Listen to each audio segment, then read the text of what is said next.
A very warm welcome to all the participants in today's webinar. This is our 34th webinar in our talk series. A very special welcome to our speaker today, Shri Ishwaranji, for making the time to be with us today. Before we introduce our speaker today, and for those who were not there earlier and have joined us today, Rtambhara is a wellness company that looks at wellness in a holistic way.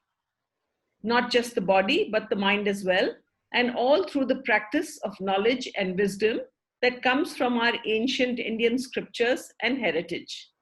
Our topics will delve into self-discovery, personal transformation, health, harmony, and holistic well-being, as well as the arts, which help connect us with our higher selves. All our earlier talks are uploaded on YouTube under Rtambhara Wellness. And if you'd like to be part of our community, the details of where you can connect with us are posted on the chat. Alternately, please post your contact details, your cell number, or your email ID, and we can add you to our groups. So today we have for you Shri Ishwaranji, who will be talking to us on rituals in religion. So the talk will be for 45-50 minutes and followed by 15 minutes of Q&A. A request to all of you to please stay muted through the talk and please switch your videos on. And feel free to post your questions on the chat function as we go along, and we'll go through them one by one at the end, and Shri Ishwaranji will answer each one of them. A very short introduction on our speaker today. Shri Ishwaranji is a senior disciple and protege of the internationally eminent philosopher Swami Parthasarathi. He's been studying, researching, and propagating Vedanta for over 25 years under Swamiji's guidance. Shri Ishwaranji is the founder of the Vedanta Institute, Bangalore. So over to you, Ishwaranji. Thank you. What is the rituals in religion? Now, before we go into rituals, first we need to understand what is religion and what is the role of religion in human life. Because it is so unique only for humans. Religion exists only in human species dimension. So, what is this religion first? Now remember, religion is not the way that we generally using the word, religion today. Now, I've been hearing this from many people, Ishwaran, I'm spiritual, but I'm not religious. This is a very standard, statement of late I've been hearing. But I asked them, turned around and asked them, what do you mean by religion? They said, that and all I don't know, but I'm not a religious person. First, you need to understand what is religion. Remember, the word religion is derived from two Latin terms. Ligare. Re means back. Ligare means unite. So religion means the process of uniting back. The methodology, the technology, the systems, practices, whatever you do to unite back. This is the precise meaning of the word yoga in Sanskrit. The word yoga in Sanskrit derived from the root called yuj, means to join.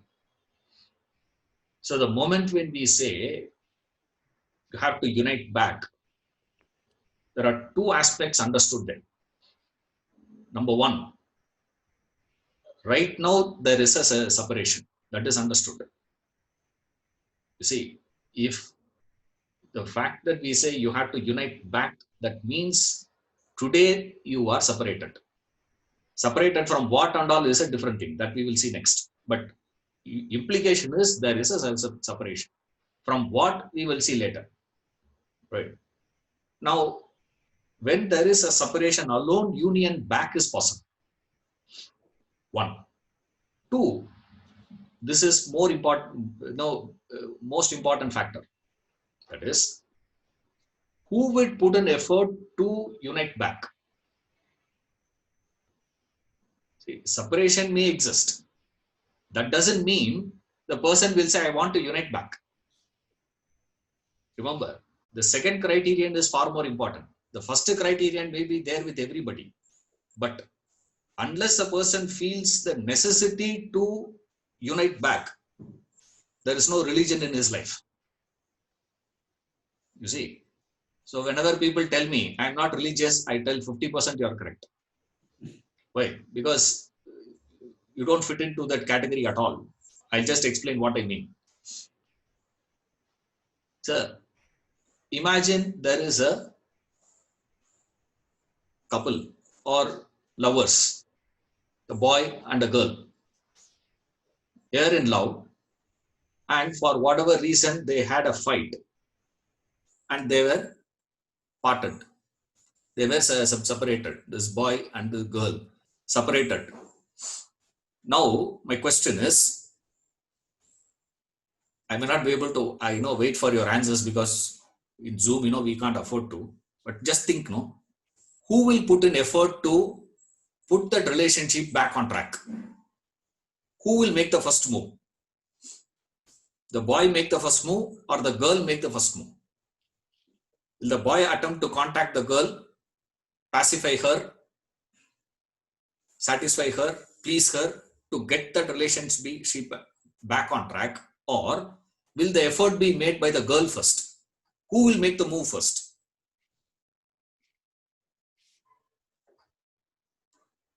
Remember, the one who feels the pangs of separation more will put in the effort first. If a person were to be feeling comfortable, happy that I am separated, will never put in that effort to unite back.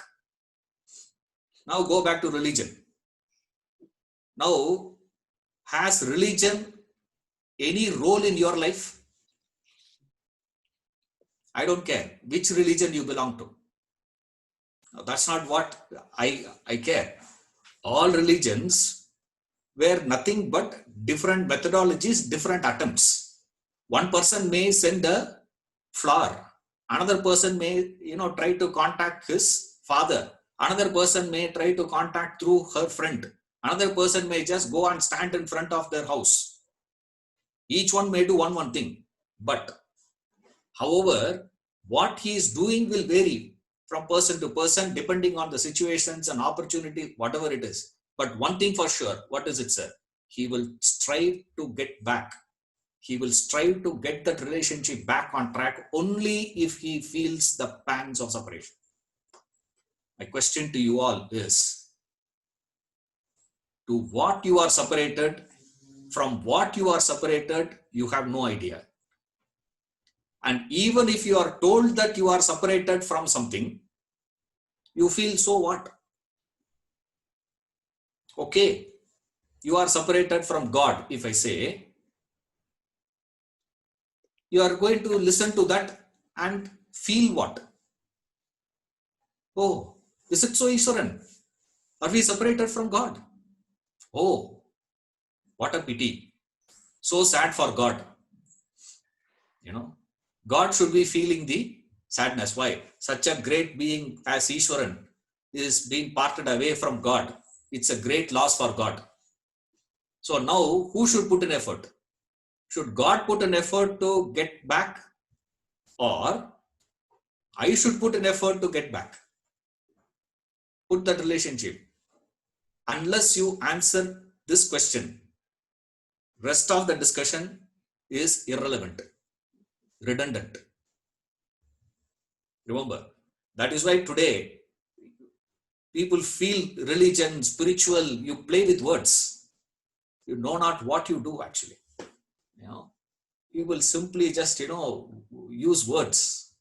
Like Shakespeare says, in Hamlet, what does you read, my lord? He shows a book and says, words, words, words. Well, this is just words otherwise. We talk. And you may ask me, how do you know Ishwaran? I am talking, no. I am talking, there are 40 people to listen to that also. Anybody can talk, doesn't make any difference, please. The question is, are you feeling the pain of being separated from God? If you feel that pain, then religion can be given to you. Only then religion is born in your life. Only then religion is connected to your life, related to you. Otherwise, religion has no role in your life. First, remember this in the backdrop. If you don't keep this in the backdrop, then none of this discussion, what you are going to have, will make any sense. You see? Then a student goes, or one human, one fellow comes out and says, my God, I can't stand that separation. From what, sir? From your own self. Forget about God. You have no clue about what is your real nature. At one point of time, you said, I am a child. Another point of time, you said, I am a boy. Another point of time, you said, I am a man. Another point of time, you say, I am a middle-aged, old man. But what you understand is the child is different from the boy, boy is different from youth, youth is different from man, man is different. All this is different things. All that different things were equated to that one I. What is that I? That you don't ask me. That I don't know. What is your real nature? What are you really? Are you the body? Are you the brain? Are you that heart? All this is part of body only, no?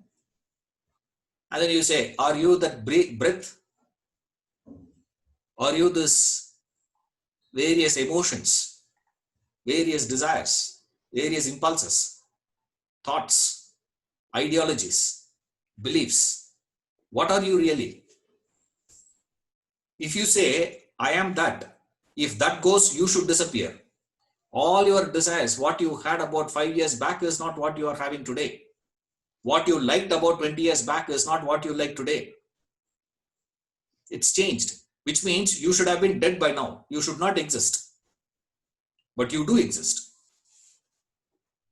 All the things were going on, and we know the principle of life, the law of life, that a change can be recognized only with reference to a relatively changeless entity.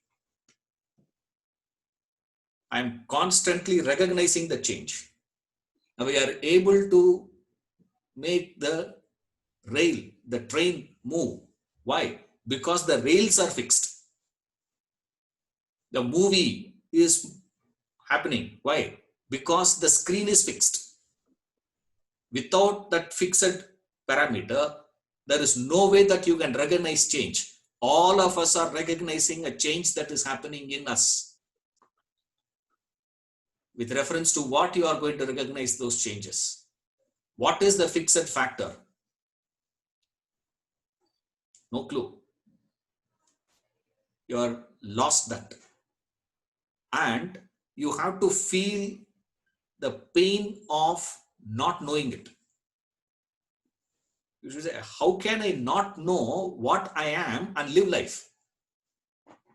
How is it possible?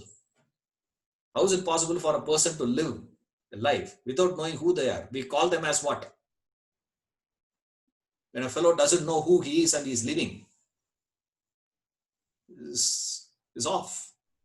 And you know not what is your real nature. Therefore, what are you then? Then religion is born. Then that fellow says, now I want to get that understanding. I want to know what is it. I want to know that really. I want to get back to that same position where I should have been. How can I get there?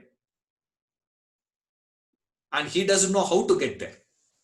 He understands that I have to get there and he feels the pressure. But the problem is what? He doesn't know how.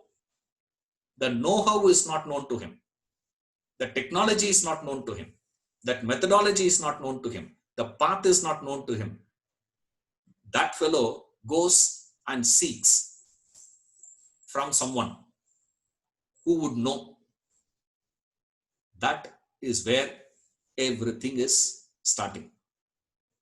Now they say, okay, if that is what you have to do, if that is where you have to arrive, first question we should be asking a person is, where are you standing right now? If you say, Ishwaran, I want to come to your house, how should I come to your house? First question I would ask you back is, from where you are calling? Suppose if a person says, I am calling from Singapore, I wanted to know how to come to your house. How I will be describing him is very different.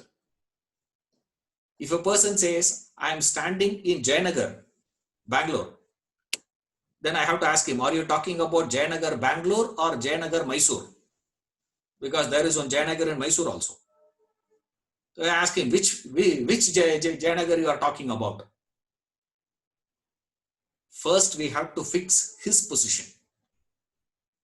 Destination is this. I want to get back to the self. I want to get back to God. Whatever way you want to use, you use. One group of people say God.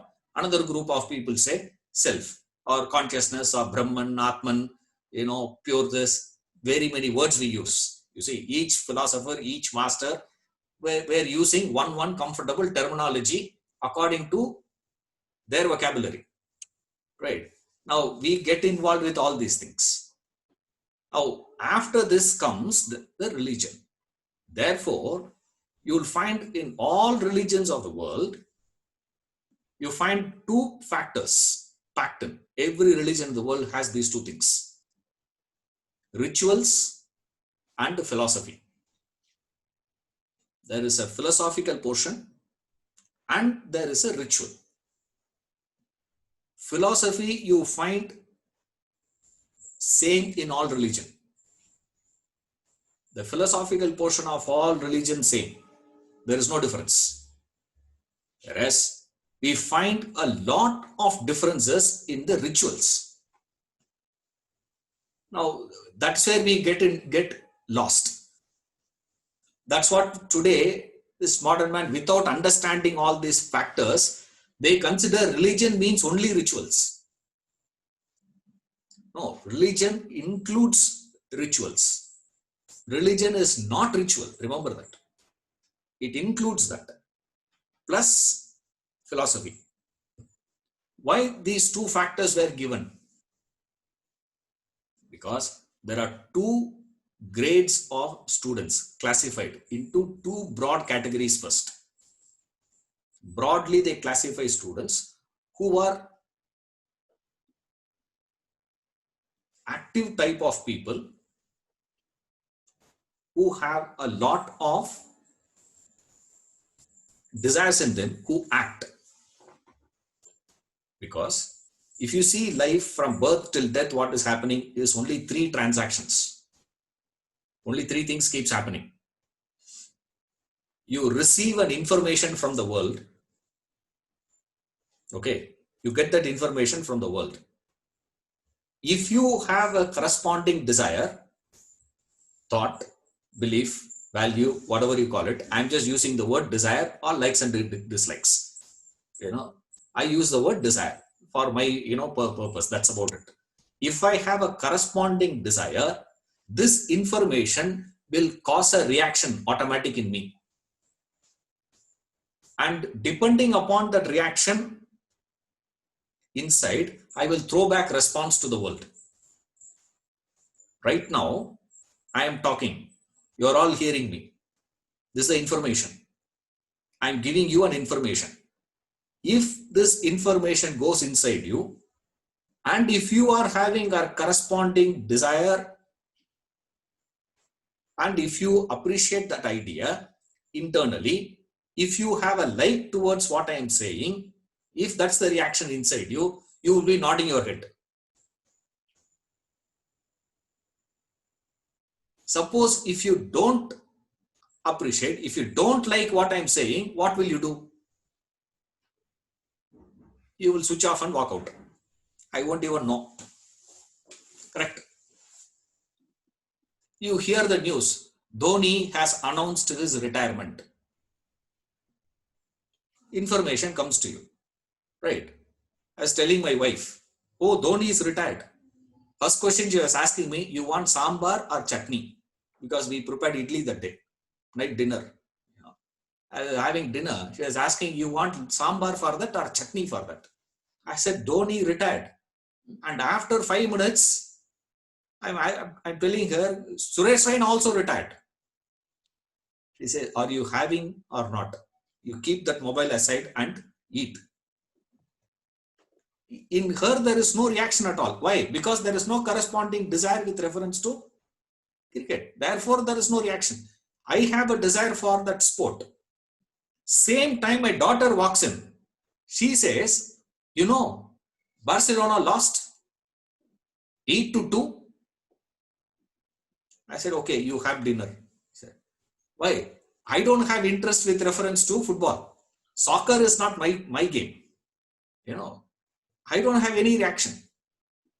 Remember, all your lifetime, what's happening, sir? You receive the stimuli from the world. Stage 1. Stage 2. If there is desires inside, it will react. Automatic it is. It's like a chemical reaction. See, if already there is a chemical in the tube, if I pour another chemical, it will react.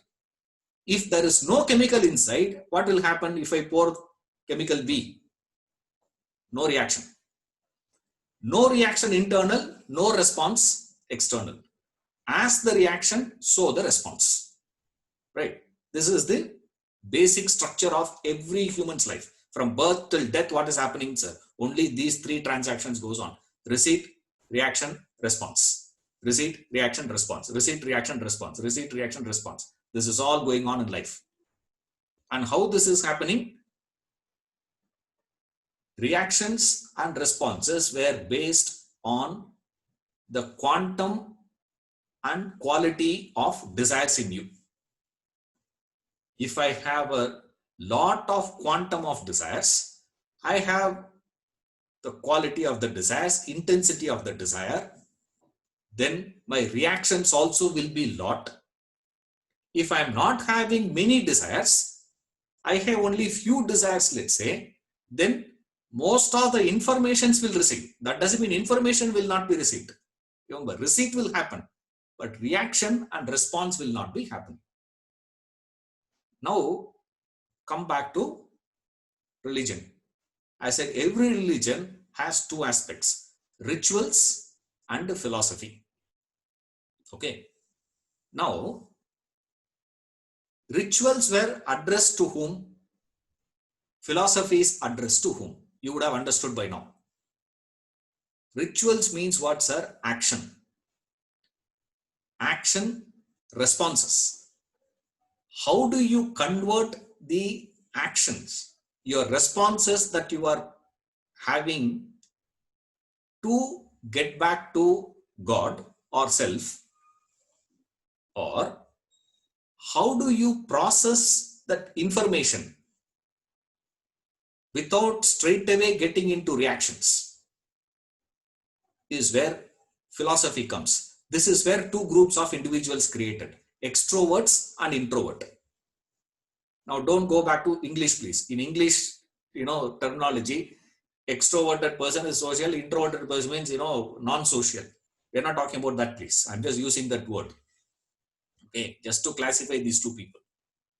Those who have lot of desires will automatically cause reaction and responses. Now, how I can modify my response stage and progress to get back? One group of people. Another group of people start working with reference to the very reaction itself. Why? They can afford to work on that reaction level. Why? Because very few reactions in them. Even those reactions are not so intense. Because the desires are not so intense and not so many. So it's far and few. Since the desires are not many, not much of reaction. Therefore, they get an opportunity to pause, reflect, process, think that information in the light of certain knowledge that they can receive. To those people, philosophy was provided. But the vast majority have a lot of existing desires in them, lot of likes and dislikes. The quantum is more. Also, that intensity of each one is also heavy.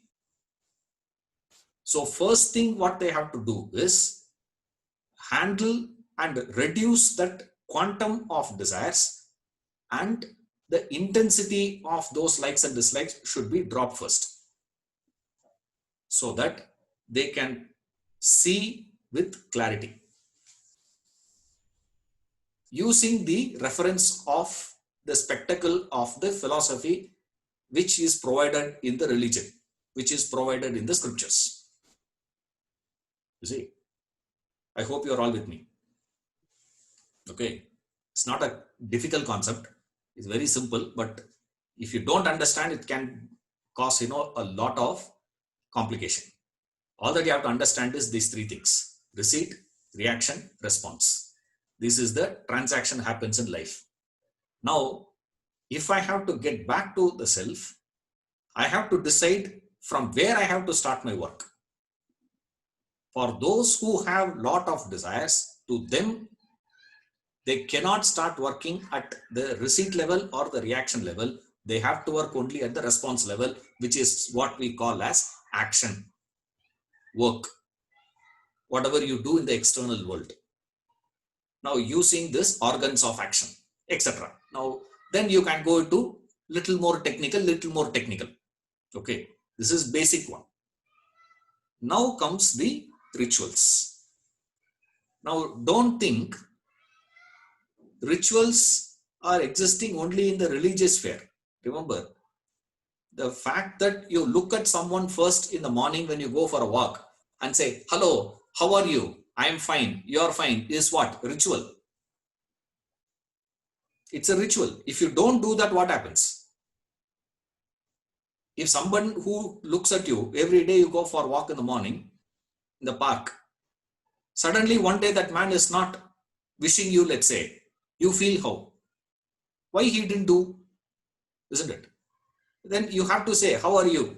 I am fine. All this is what?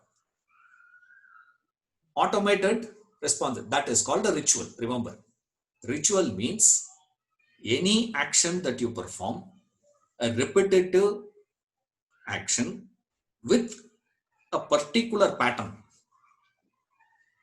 Repetitive patterned action is called ritual. Now we have seen what is religion, what is ritual, to whom ritual is given, why it is given to a person. Now we'll take one example. Now what happens with this rituals? Now one example we'll take. Every religion, all religion has rituals. Remember, it's not that, no religion is exempt from this. Every religion in the world has a pattern of ritual. With what ritual may vary. The elaboration of the ritual may vary. The starting point and the process, what they do may vary. Now here we take the rituals being prescribed by this Hindu religion, let's say, or you take Christianity, or you take Islam, you take any religion, it's the same thing. Now, since I've been studying this, I'm just giving that as an example. That's about it. Now, these rituals, why this is given, sir? Because what is not allowing you today to get back to the self, or what is obscuring your vision, what is not allowing you to see your real nature, to see God, is the presence of these desires. It is the desire that is not allowing you. So entire religion's job is what, sir?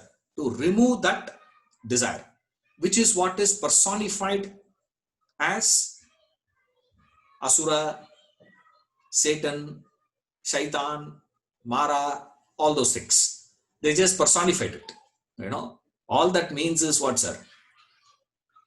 Godhead means desires eliminated from man. That's all. Man minus desires equals God. That's what Emerson says. Every man is God playing a fool, he says. Every man is God playing a fool. What is it? He's just putting up a mask. What is the mask? The mask of desires. If you can remove those desires, you can see. You put the desires, you can't see. Right now, you are separated. This separation is caused by what? This separation is caused by this veil of desires. So remove that veil. Now, how do you remove that veil? For which you have to know how you develop that veil first. What desires? What type of desires? Then comes the thickness of the curtain. There are certain curtains which are very thick, dark, completely covers the sunlight. Even if you have a bright sunlight outside, inside it will be pitch dark once you put that screen. There are screens like that. There are screens which are so flimsy, almost transparent. You see, like that also. So how you can work is you define what type of desires you have. That's where they said two types of people who have a thin curtain. Also, there are people who have a thick curtain of desires. Those who carry the thick curtain of desires go in for the rituals. Which means what? The person has too many desires in his life. He says, I want this, I want that, I want to get this from the world, I want to get that from the world, I want to enjoy this, I want to see this. Now, I could not get, one fellow has a problem. This corona, situation, Ishwaran, I was really missing this Vidyarthi Bhavan Masala Dosa, he says. I said, no, Vidyarthi Bhavan is selling, nothing like, eating there. His point is, they're just serving, you can pack and take. Takeaway was there. But he says, no, you have to have that masala dosa there. That's the pleasure. It's a desire. Now I want to say, now you have so many desires. With so much of desires, you tell that fellow, now start thinking of God. He will say, get lost. You keep your God, I keep my pursuit. So what these masters have done was ingenious method. They said, hey, what do you want in life? You want wealth? Yes. Why are you struggling so much? Why do you have to worry so much? All that you have to do, you know what? There is a goddess called Lakshmi. You worship her, she will grant. You see, that's all. No problems. You want success? There is a separate department. Success department is separate. There is Ganesha for that. And then each, department wise, they classified and said, you think of anything under sun, desire, they planted God there. One deva for this, one deva for this, one God here, one God there. Now, you cannot bypass that God and reach that object of your desire. This is where materialistic and spiritual came into picture. One fellow, without this, he goes directly to wealth. Another fellow goes through Lakshmi to wealth. That's all. But both the fellows are seeking only wealth. You see, both the fellows are seeking only health. Both the fellows are seeking only name, fame, power, position, status, relationship, this, whatever you think of. You are seeking all those things. But for each one, they planted one God. Now, you go through that God, your things will get sanctioned. One.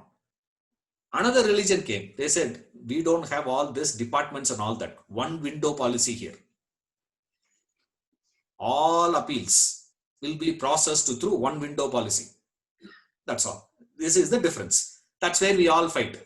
Which is a better system? Centralized system is better or decentralized system is better? We say it doesn't make any difference, man. As long as you are getting it through a particular process, that's all it is.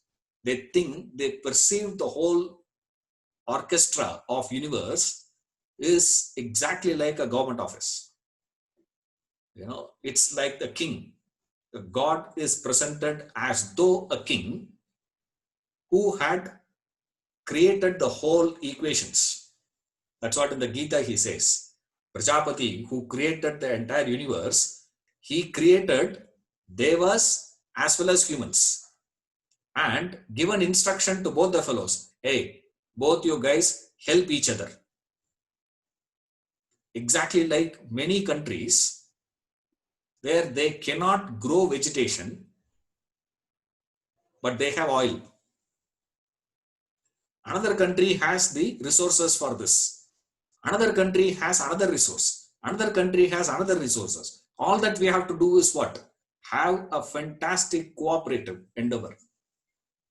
Now, what these people have done is they created those powers. And don't think, human beings were so scared of, early. I can't believe that. It is not out of fear. Remember this. It's not that he saw thunder, he got so scared. Therefore, he said there must be God for that. Now, please, it's too, it's too primitive to think like that. That means a person has never gone into that step.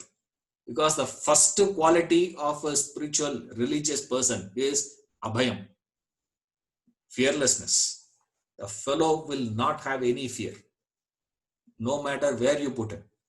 He doesn't have any fear. Now, to say that the starting point of that is fear is, too, casual thought, too ordinary thinking. You have to go a little deeper. Only then we realize it's not that. They said, if you have to remove this, what you have to do, sir? Come back, work on this, have a fantastic understanding. In that understanding, they created a beautiful system called the Yajna principle. All rituals stem from this concept of Yajna, means worship, fire worship, wherein a person is asked to bring the grains or the produce and offer it in the fire. Now, today, you people doing it has no meaning. Remember this. I'll explain why. Okay. How it works. That's all I have to tell you. How the desire is formed. Desire gets cultivated only when I say, I am going to work for it, I am going to enjoy it.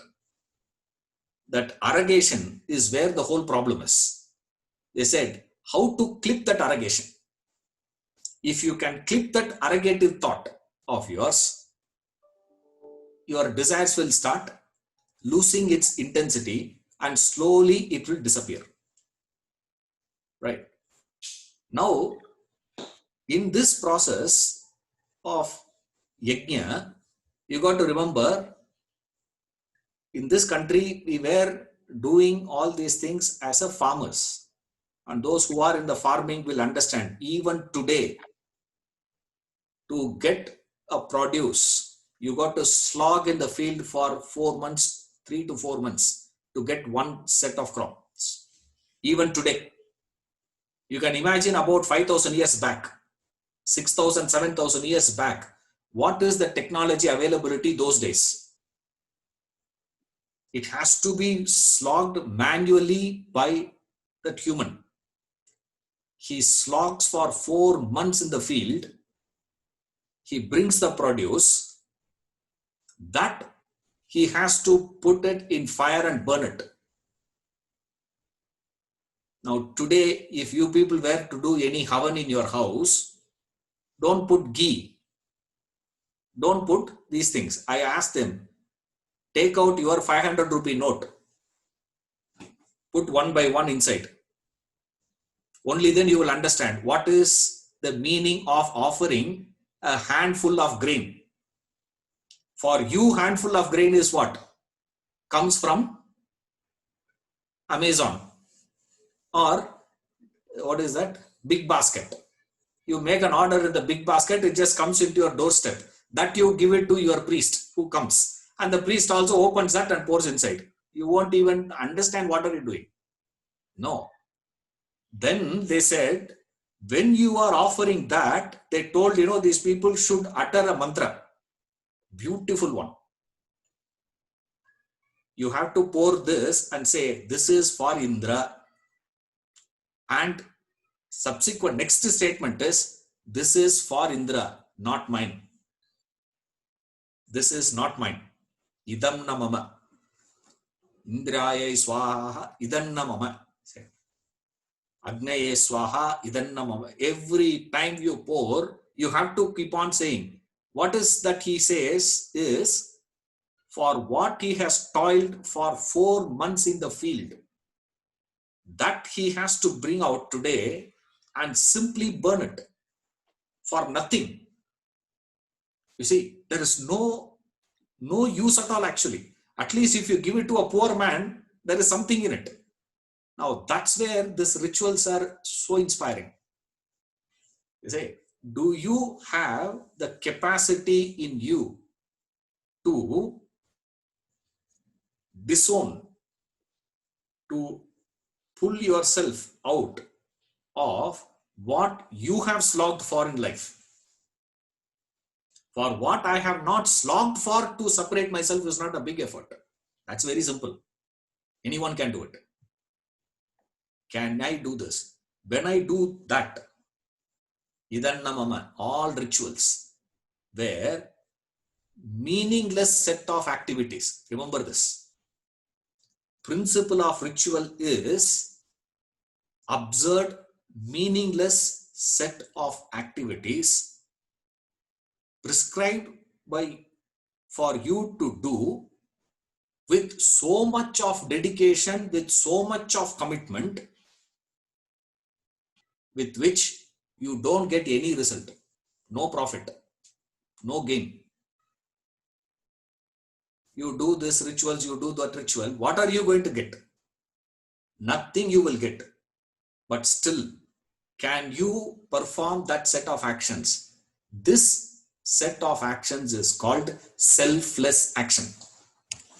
Selflessness means I perform a set of action from which neither I get any benefit nor people around me going to be getting any benefit. No value addition at all, no benefits at all, but still I perform that action with tremendous commitment, as though it is such a divine action. With this attitude, when you perform action, your involvement with action drops. As a result of which, what you gain, sir? You gain this intensity of the desires, the quantum of desires drop off. After that quantum of desires drops off, you can go into the next discipline given in the religion called philosophy, or what we call as Jnana Kanda. You know, in the Vedic language, they call it as Karma Kanda and Jnana Kanda. Karma Kanda graduates you to Jnana Kanda. Rituals qualifies you, prepares you to pursue philosophy. Now today the problem is, either people do ritual and stay put with it, or without preparing them with proper rituals and all those things, they straight away take to philosophy. You know, prematurely they take to philosophy. Won't work. It has to be done in the same steps only. You have to do the rituals again and again and again and again and again. A point would come where you get so irritated in the sheer performance of it. And still they say what? You have to continue. Still continue, still continue, still continue. Then philosophy can be exposed to you. Then that philosophy will work for you. Otherwise, it will just stand as a mere words collected by the so-called intelligentsia of the modern. This modern man's problem is this. One set of people stuck with rituals. Another set of people don't move out of rituals. And straight away they get into philosophy. This is a problem. So rituals are designed for what, sir? Rituals are designed to give you an opportunity to practice selfless action. Exactly like a tennis player. He learns to play tennis by having this, in the court. They keep playing, like net practice. You have to keep playing in the nets first. After playing in the nets, then you come to the ground to play the match. You can't be learning how to play cricket from the ground. No. You have to learn to play the game in the nets. But nets itself, if you are going to retire, rest of my life I played only in the nets. I've never come to the ground. Means you are not a player. That also won't work. Nor can you say straight away I will come to the cricket ground and start playing. Then you are an amateur player, roadside cricketer. You are not a professional. Today, there is no professional religious person in the world. Why, sir? Because this process is not taken care of. Ritual gives you an opportunity to practice selfless action. Thank you.